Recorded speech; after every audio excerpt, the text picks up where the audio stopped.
आदाब, नमस्कार, सत श्री अकाल। और मैं अहमद आपको एक बार फिर लाइव आपसे जुड़ रहा हूँ मैं। तो ये आप देख रहे हैं कि पूरे देश भर में ये वक्फ बिल का जो ये पास हुआ है और इसके लिए आकार मचा हुआ है। जगह जगह आवाज़ें उठ रही हैं, जगह जगह कोई कुछ इस तरह से आवाज़ें जो आ रही हैं। तो अभी हम बैठे हैं मोहम्मद वसीम सैफी साहब के पास।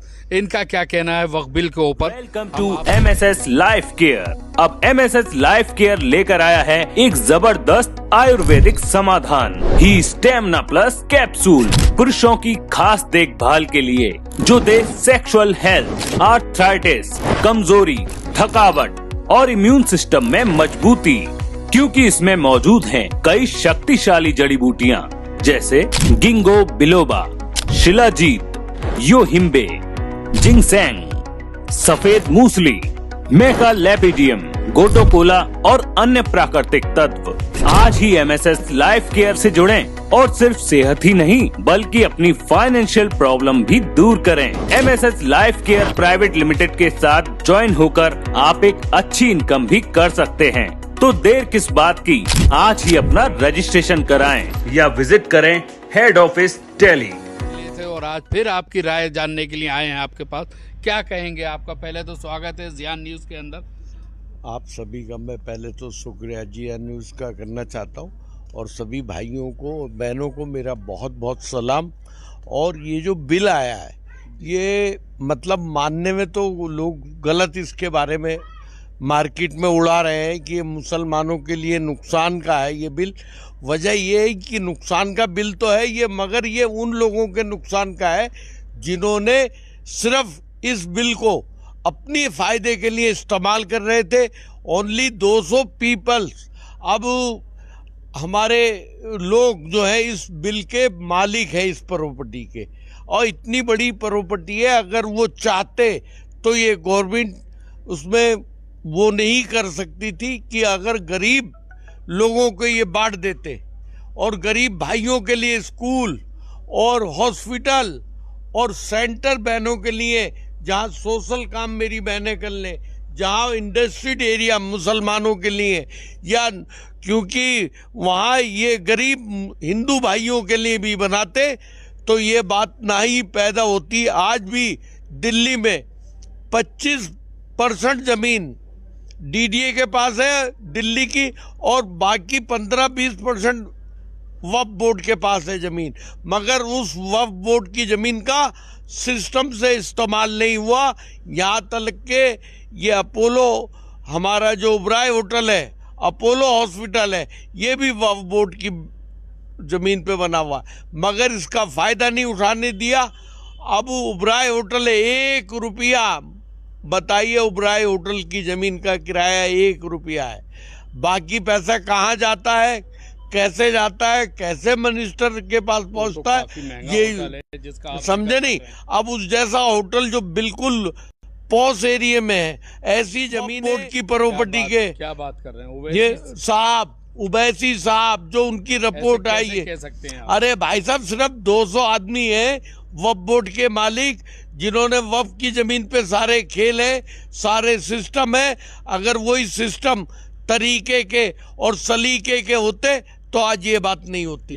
इसमें ये देखिए, मैं आपको दिखाना चाहता हूँ, पहले मेरे पास ये नहीं था, अभी परसों भी एक बयान चल रहे थे, बोले नहीं। ये देखिए, इसमें सारी शर्तें बहनों के फायदे के लिए हैं, पसमानदा मुसलमानों के लिए हैं। जो 1950 में भी बाबा अम्बेडकर ने पसमानदा समाज से कहा था कि हम आपको, बाबा अम्बेडकर ने, कि हम इनका भी रिजर्वेशन दे दें।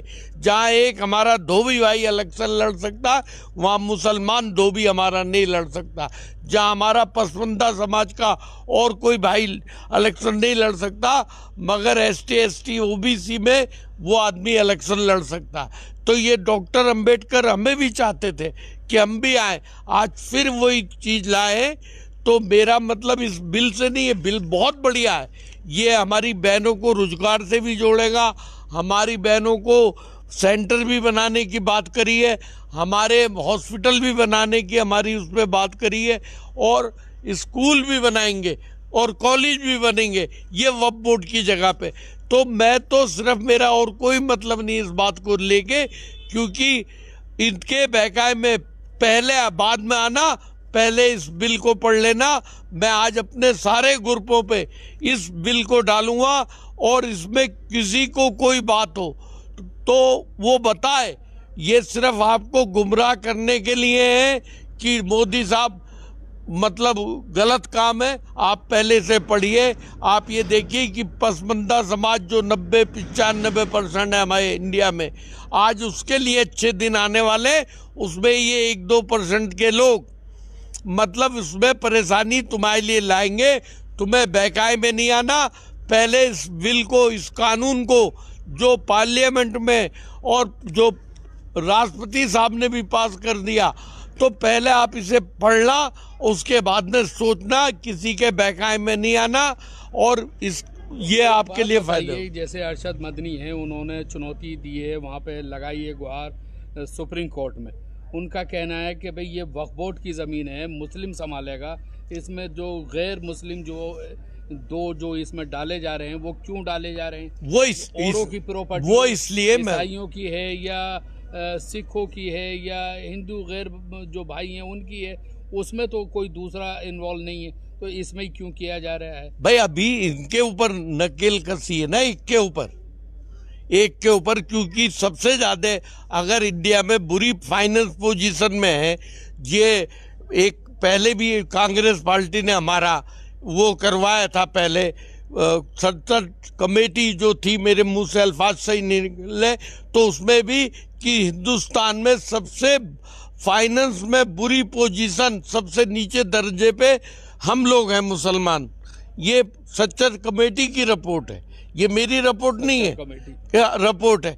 तो उन्हें मालूम है कि पहले शुरुआत यहाँ से करो, इन्हें मजबूत करो। जब ये मजबूत हो जाएंगे तो दूसरी चीजों पे भी बात करी जाएगी। अच्छा, आपको नहीं लगता जैसे कहा जा रहा है मुस्लिम धर्मों के गुरु हैं वो कह रहे हैं कि भाई ये एक तरह से मीठा जहर है, मुसलमानों के लिए ये नुकसान है, उनके आने वाले टाइम में उनके कब्रिस्तानों पे, उनके मदरसों पे, इन सब पे जो है कब्जे कर लिए जाएंगे?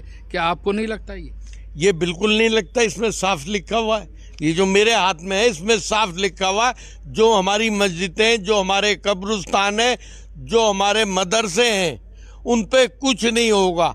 उन जमीनों पे होगा जो जमीनें मतलब दी तो थी लोगों ने कि मुसलमानों के गरीब, यतीम, मिस्कीन और हॉस्पिटल और ये अच्छे काम करके और उस कौम को फायदा पहुंचाया जाएगा। ये उनके ऊपर मतलब नुकसान होने वाला, बाकी उन जमीनों पे नहीं, मस्जिद के ऊपर कुछ नहीं होगा।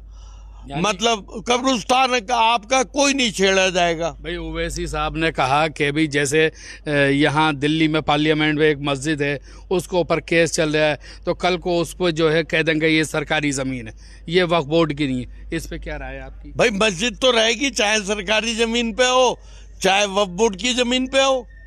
भाई मस्जिद तो मस्जिद रहेगी। मस्जिद को वो गुरुद्वारे में या मंदिर में नहीं करेंगे भाई। ये मस्जिद खत्म नहीं होगी, मस्जिद खत्म नहीं होगी, मस्जिद खत्म नहीं होगी। बहुत सी प्रॉपर्टियां ऐसी नहीं है जो मुसलमानों ने खुद मंदिरों के लिए दी हुई है, तो मंदिर थोड़ी ना खत्म हो जाएगा। आज भी सड़क पे हम चलते हैं तो किसी की भी होती है, बाद में वो सब आदमी चलते हैं। तो ऐसे कुल मिला के आप इस बिल के समर्थन में हैं कि ये बिल बहुत बढ़िया निकला है आपकी तरफ, जैसा कि आप बता रहे हैं। इस बिल पे मैं आपको कहना नहीं चाहिए, क्योंकि मैं इस बिल पे अगर सही तरीके से और सच्चाई से काम हो गया और 2 आदमी अगर हिंदू भी हैं तो भाई कौन सी बुरी बात है। अगर हमारे माल में खाने वाले, वो ध्यान रखने वाले 2 आदमी हो जाते हैं कि ये माल बेतरीके से, तो इसमें तो मैं बुरा नहीं मानता हूँ, क्योंकि देश हमारा मिला जुला है और मिला जुले देश में ये होना चाहिए। अभी हमारे ऊपर है, कल को औरों के ऊपर भी आएगा। तो जिस तरीके से ये वक्फ बिल निकला और इसके अंदर 2 गैर मुस्लिम भाई जो जोड़े जाएंगे इसके अंदर, ऐसे ही और भी तो जैसे हिंदू भाइयों की भी ज़मीनें हैं, सिख भाइयों की भी हैं, ईसाई भाइयों की भी, तो उस पर भी जोड़े जा सकते हैं क्या? मुस्लिम को जोड़ा जाएगा? भाई मुस्लिम को सबसे बड़ी बात ये हर जगह जोड़ने के लिए तैयार है हर आदमी, मगर हम लोग तालीमों से और मेहनतों से पीछे हो जाते हैं। हम लोगों को तालीम लानी है। अब बिल पढ़ने वाला कोई नहीं है। मैं 5 दिन से ये देख रहा हूँ, मगर बातें मिलाई जा रही हैं ये तो हमारे नुकसान में। अभी आप देख लीजिए, जिसे मालूम नहीं ये गलत है। अरे भाई, किससे मौलाना ने कह दिया? क्या वो बात सही है? या किसी आदमी ने कह दिया? बोले ठीक है भाई, इसे अखबारों को पढ़ लो, दुनिया में देख लो, दुनिया में क्या हो रहा है, मगर भेड़ की चाल मत चलो। कहीं इसके पीछे कोई और दूसरी मंशा तो नहीं है? जैसे सुनने में आ रहा है, जो मुसलमानों के धर्म गुरु हैं वो कह रहे हैं कि भाई 12,500 करोड़ जो है इनकम है ईयरली वक्फ बोर्ड की ज़मीनों से। कहीं इसके पीछे कोई और दूसरी मंशा तो नहीं है गवर्नमेंट की? जो आप बता रहे हो सारा 12.5 लाख करोड़, 12,500 करोड़ आप बता रहे हो। अगर ये सही तरीके से आ गया हाथों में और गवर्नमेंट ने इस पे काम करा, तो ये तो उससे 20 गुना वैसे ही बढ़ जाएगी। जब 1 रुपया आप किराया लेके और 12,500 करोड़ रुपया बता रहे हो, और जब वो इसी जगह से 500 रुपये किराया लिया जाएगा, आपकी बात बता रहा हूँ, तो 1 रुपये के 500 रुपये हो गए। यानी आप ये कह रहे हैं कि जो अब गवर्नमेंट ने ये बिल निकाला है, पास कराया है, अब जिसका किराया वक्फ बोर्ड में 50,000 है, तो वो अब 5,000 पे आ जाएगा, यानी किराया कम हो जाएंगे। नहीं 5 गुना बढ़ेगा। उबराय होटल जो है 1 रुपये महीना किराए पे है, तो भाई उनसे बात करी जाएगी, भाई तेरे वहाँ तो रूम ही 10,000 रुपये रोज पे है, तो हमें 1 रुपया दे रहा है, तो इसमें 5% तो हमें दो। अभी कुछ दिन पहले एस्कॉर्ट का सुनने में आया। भाई स्कॉट का सुनना है मैं आया, तो वही बात अपोलो का आप कह रहे हो ना, तो अपोलो वालों से भी यही बात होगी कि भाई हिंदू और मुसलमान भाई जो हमारे गरीब हैं उनका 50% इलाज करो इसमें फ्री में। गवर्नमेंट तो कह रही है 25% जो है गरीबों का इलाज होगा अपोलो के अंदर, मुफ्त एकदम। बहुत बढ़िया बात है, ये तो अच्छी बात है। मोदी साहब ने तो अब दिल्ली में भी पहले ही बोल भाई 10 लाख का तो उन्होंने वैसे ही इसमें गरीब आदमी के लिए हॉस्पिटल में इलाज के लिए बोल दिया कि जहाँ पर भी दिल्ली में कोई आदमी है, गरीब है, अपना कार्ड बनवाए, अपना जो सिस्टम है, जो चीजें हॉस्पिटल वालों को चाहिए वो बनवाए और 10 लाख का इलाज करवाए। तो क्या आप बनाएंगे कार्ड गरीबों का? आपके यहाँ पर भी काफी गरीब हैं, काफी गरीब तबका रहता है। मैं अब बात करूंगा जिनके हाथ में ये जिम्मेदारी है, और मुझे मिलेगी तो मेरे ऑफिस में जो स्टाफ रहता है मैं लगा दूंगा इस काम के लिए। मुझे सोशल वर्क करने में मेरा दिल भी खुश होता है। यानी कुल मिला के आप जो ये बिल पास हुआ है सरकार में, वक्फ बिल, तो इस पे आप एग्री हैं कि ये सही हुआ है? ये बहुत सही हुआ है, ये मुसलमानों के हित में बहुत फायदे की बात है। और जो कहना नहीं चाहिए वजह क्या है, मगर सच बोले बगैर रुका भी नहीं जाता।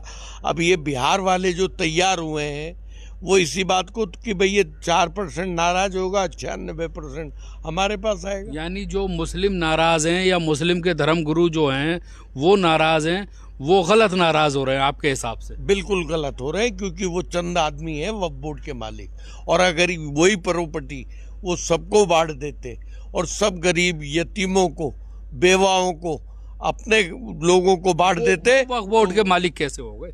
वो उन्होंने बस ये तो वक्फ बोर्ड ही बताएगा। अब गवर्नमेंट अपना निकाल लेगी, सब कुछ निकाल लेगी कि ये भाई तू किस बात का मालिक है, कहाँ यहाँ पे हॉस्पिटल नहीं। सुनने में आ रहा है, बड़ी बड़ी बातें हैं, अफवाह है, क्या है कि भाई जो अंबानी हैं उनका जो महल बना हुआ है वो भी वक्फ बोर्ड यतीमों की जगह पे बना हुआ, उसको फायदा पहुंचाने के लिए तो नहीं है कहीं ये बिल? भाई चलिए, ये तो अब आया ना बिल, इसका मतलब पहले वक्फ बोर्ड की जमीन थी। मैं आपकी बात बड़ी कर रहा हूँ, तो वक्फ बोर्ड वाली जो वहाँ का लैंड मिनिस्टर होगा, जिसे वहाँ की जिम्मेदारी उसी ने तो दी होगी कि आप बना लो।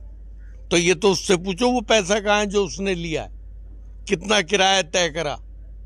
भाई किसी भी चीज इस तरह से तो गवर्नमेंट को खाली करानी चाहिए फिर। हाँ, वो खाली करवाएगी कि, या उससे ये बात होगी कि भाई अब घर तो किसी का हटाना नहीं चाहिए, परिंदे का भी नहीं हटाना चाहिए आसियाना, तो वो तो किसी भी आदमी का घर है, अगर उससे वो पैसा ले लिया जाए, तो वो पैसा ले लिया जाएगा बतौर। जी तो और गरीब जाएगा कहाँ? गरीब यतीम जो मेरी बहनें हैं, मेरे बच्चे हैं, मेरे अजीज रिश्तेदार हैं, जो मुसलमान समाज में, जो हिंदू समाज में, उन्हें उसका पैसे का सभी समाज को फायदा पहुंचना चाहिए। क्योंकि वहाँ हमें ये नहीं देखना कि क्योंकि हर जगह कुरान में अल्लाह ताला फरमा रहा है कि अल्हम्दुलिल्लाह रब्बिल आलमीन, कि पूरे आलम का रब हूँ है। अच्छा, जिन्होंने ज़मीन दी उन्होंने भी यही सोच के दी कि गरीबों का भला हो, यतीमों का भला हो। जो हिंदू बहनें हैं मेरी गरीब, या हिंदू मेरे भाई गरीब है, उन्हें भी उस पैसे का फायदा पहुंचेगा। अब वो तरीके से उबराए होटल वालों से बात करेगी सरकार कि भैया कम से कम 2% तो दे भैया। जहाँ 1 रुपया किराया वहाँ 2% भी दिया जाएगा, तो अगर उसकी 10 करोड़ की आमदनी है डेली की, तो उसमें हिस्सेदार बनेगी सरकार और वो गरीबों को बांटा जाएगा। तो उसमें तो फायदा होना है, नुकसान नहीं है। और जी आप बताइए। बोलिए। बस मेरा तो ये कहना है कि भाइयों, मेरी बहनों, मेरे अजीज पढ़े लिखे भाइयों, आप अपने समाज को समझाओ, मैं अपने पसमंदा समाज को। और मैं ये चाहता हूँ कि हमारे वहाँ भी पसमंदा नहीं कि सारे ही खां साहब मालदार हैं, सारे ही नवाब साहब मालदार हैं, उनमें गरीब भी हैं, रिक्शा भी चलाते, उसमें उन्हें भी हिस्सा मिले, उसमें उन्हें भी हिस्सा मिले जो गरीब मेरे भाई हैं, जो और हमारे ऊपर जो बिरादरियाँ कहलाती उन्हें भी हिस्सा मिले। गरीब सब में है, ये यतीम लोग सब में है। सबसे ज़्यादा तो हमें स्कूलों में अपने बच्चों को पढ़ाना है। हम तो सरकार से अपील करेंगे कि हर जगह हमारे स्कूल और कॉलेज बने और उसमें हर समाज के आदमी को तालीम बटे। क्योंकि आज अगर हम जो हवाई जहाज हम बाहर से खरीदते हैं, वो हवाई जहाज हमारे देश में बने, वो हेलीकॉप्टर हमारे देश में बन रहे हैं, मगर और अच्छे तरीके वाले बने, जो हमें और 10 गुना आगे वाली ताकत वाले। आप चाहते हैं हाई फाई क्वालिटी जो है वो यहीं बने, वो यहीं नहीं बने और अमेरिका या किसी मुल्क से हम मोहताज और वो ना रहे। हमारे बच्चे इस काबिल बने सभी समाज के। और हमारे वहाँ ऐसी बात नहीं है कि आज भी जो बड़े बड़ी पोस्टों पे बाहर मुल्कों में है और जो और कंपनियों को आगे ले गए, अगर हमारा देश भी तालीम और पढ़ाई लिखाई किससे आगे बढ़ेगा तो हम भी आगे बढ़ेंगे, हमारा देश भी आगे बढ़ेगा। जी, तो ये थे वसीम सैफी, जिनकी राय ये है कि जब से ये वक्फ बिल जो पास हुआ है सरकार में, तो इस पे जगह जगह जो है आकार मचा हुआ है। जैसे मुस्लिमों के धर्मगुरु जो हैं वो उन्होंने चुनौतियां भी करी हैं और उन्होंने कहा भी है कि ये एक मीठा जहर है, मुसलमानों को इससे नुकसान होगा। जब चाहे जो है मस्जिदें बंद कर दी जाएंगी, मदरसे बंद कर दिए जाएंगे।